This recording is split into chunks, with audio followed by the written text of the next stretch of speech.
Mwiriwe neza bene data, ese waba ugeze mu gihe umutima wawe wumva uremerewe, uraseka hanze ariko imbere wuzuye ibikomere?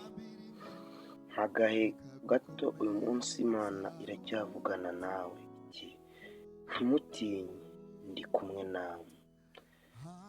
Nawe nyemerera akanya gato wizeye dufatanye mu iri sengesho.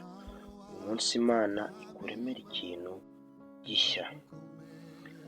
Mana yacu ikomeye, uyu munsi turakwegereye dufite imitima yicishije bugufi. Hari abarira bucece, hari ababuze ibyiringiro, hari abananiwe n'ubuzima, ariko turizeye ko nta kibazo kinanira ukuboko kwawe. Twamaze gusobanukirwa ko ibidashobokera abana b'abantu imbere yawe birashoboka. Mwami Yesu, gira uwo ukoraho muri aka kanya. Hari uwicaye yumva nta gaciro afite, mbibutse ko yari yaremwe mu ishusho yawe. Hari uwacitse intege kubera ibibazo byinshi. Umusubirizo, Mwami mwiza, umusubizemo imbaraga nshya. Data wa twese, hari imitima yavunitse kubera kubengwa, kubera ubukene, kubera indwara cyangwa amagambo mabi babwiwe, ariko ijwi ryawe riruta ayo magambo yose. Data, turakwinginze ngo wowe uvuga amahoro akaba, ntuvuge amahoro mu bugingo bwabo.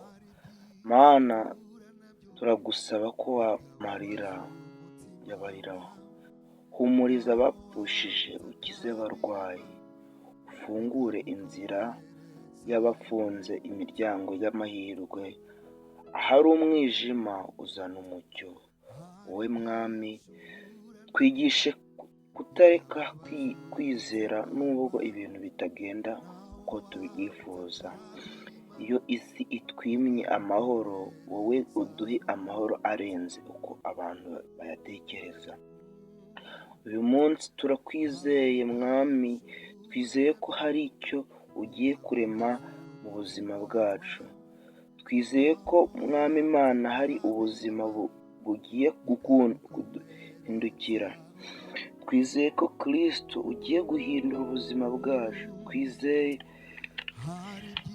Yesu, hari umutima ugiye kongera kubona ibyiringiro, kuko Mwami aho uri hari amahoro. Data mwiza, hari ugukira, hari ubuzima bushya. Yesu mwiza, turaguhamagaye ngo abe ari wowe uyu munsi wa none uhindura byose. Tubisabye twizeye mu izina rya Yesu Kristo. Amen.